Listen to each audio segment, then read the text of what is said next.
Bonjour à tous, je vous fais une nouvelle vidéo pour vous parler de la correction des exercices que vous m'avez envoyés.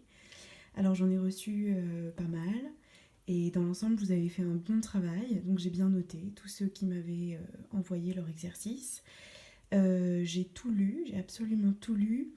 Je ne peux pas vous renvoyer de correction à chacun parce que comme vous voyez le NT est surchargé, donc ça prendrait trop de temps et je suis même pas sûre que ce soit possible. Donc je vais vous expliquer plutôt plus simplement ce que j'attendais de vous. Alors voilà la correction, vous la trouverez en pièces jointes et on va commencer par l'exercice 1. Donc dans l'exercice 1, il fallait faire des phrases pour décrire la routine du matin qui commence par il faut. Je vous ai mis des exemples de phrases. J'ai repris des phrases que vous aviez faites vous-même. Dans chacune des phrases, il fallait bien sûr conjuguer le verbe au subjonctif et correctement. D'accord ? Donc, vous pourrez lire par vous-même. Il faut que je me lève à 7 heures. Il faut que je prenne mon petit déjeuner. Il faut que je fasse griller mes tartines. Il faut que je verse mon lait dans mes céréales, etc., etc. Attention à bien accorder le verbe avec le sujet. Par exemple, dans cette phrase, il faut que mes parents m'emmènent au collège. Cette fois-ci, ce sont bien mes parents qui sont sujets du verbe, donc n'oubliez pas de mettre ENT à la fin. D'accord ? De même, quand vous utilisez le verbe être, faites attention. Par exemple, il faut que je sois au collège à 8 heures. Attention à soit qui doit bien prendre un S avec je. Bien, il fallait effectivement encadrer les propositions subordonnées, d'accord ? Donc n'oubliez pas de prendre à l'intérieur de la subordonnée le petit que et ensuite d'aller jusqu'au bout de la proposition. Toutes ces phrases étaient des propositions subordonnées complétives. Pourquoi ? Parce qu'elles complètent un verbe. Elles sont COD du verbe falloir, d'accord ? Le verbe falloir, c'est ce il faut qui est là. D'accord ? Donc il ne fallait pas oublier ce petit B et C que certains ont oublié de faire. Ensuite, l'exercice 2. Alors, c'était sur les souhaits, les désirs, et je voulais vous montrer qu'avec les verbes qui expriment le désir, qui expriment le souhait ou le regret, on utilise le subjonctif. Je vous ai mis des exemples qui viennent de vos copies. Je désirerais que les Ferrari soient gratuites. Je voudrais que l'on aille au restaurant chinois. Je regrette que les cours se fassent via l'ENT. Je désire que mes enfants aient un bel avenir. Je veux que mes parents soient fiers. Je souhaite que mes amis et moi possédions une immense villa.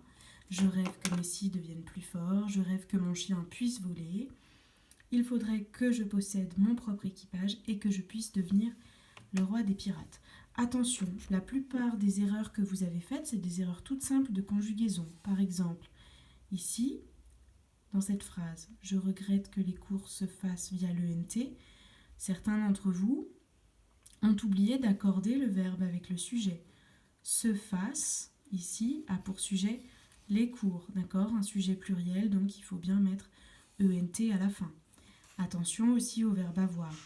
Je désire que mes enfants aient un bel avenir. Ce verbe avoir là, retenez bien comment il s'écrit au subjonctif. Voilà. Alors, certains d'entre vous ont essayé de faire des phrases avec le verbe espérer. Ça n'était pas facile au subjonctif. La seule solution, c'est de faire une phrase négative, comme celle-ci. Je n'espère pas que ma pizza soit brûlée. Bien. Et enfin, le troisième exercice, alors c'est pareil, je ne peux pas vous proposer une correction parfaite. Je vous ai juste pris un exemple qui nous vient de l'un d'entre vous. C'est un exemple de recette de pizza. Sachant que j'ai eu plein de recettes de crêpes, de pizza, de poissons, de plein de choses délicieuses. Donc en voici une. Il faut préchauffer le four à 220 degrés dans le but qu'elle cuise à bonne température. On a bien un verbe au subjonctif. Pour commencer, il faut pétrir la pâte jusqu'à ce qu'elle gonfle et que j'obtienne une boule. On avait effectivement deux verbes au subjonctif, c'est très bien. Il faut étaler la boule avec un rouleau pour que la pâte soit bien fine. Il faut ensuite répartir le coulis de tomates afin que la pâte ne sèche pas.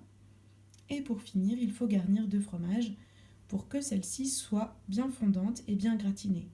Dernière étape, il faut cuire la pizza au four pendant 15 minutes jusqu'à ce que la pizza soit prête à déguster. Alors, il ne fallait pas oublier de bien encadrer les propositions subordonnées, qui commençaient par jusqu'à ce que, par pour que, par dans le but que, et bien souligner les verbes au subjonctif. Quand vous aviez fait ça, vous pouviez me donner la réponse suivante. Ces propositions subordonnées étaient des circonstancielles parce qu'elles expriment une circonstance, la circonstance de but, d'accord, et que en plus elles ne sont pas essentielles, on pouvait les supprimer de la phrase. Voilà, vous saurez maintenant que avec dans le but que, avec jusqu'à ce que, avec pour que, afin que, on utilise toujours le subjonctif. Voilà, s'il y a encore des questions sur le subjonctif, n'hésitez pas. Je vais vous envoyer demain un dernier petit exercice et puis je considérerai que je peux vous laisser tranquille avec ce mode verbal. Voilà, bon courage à tous, j'espère que vous allez bien.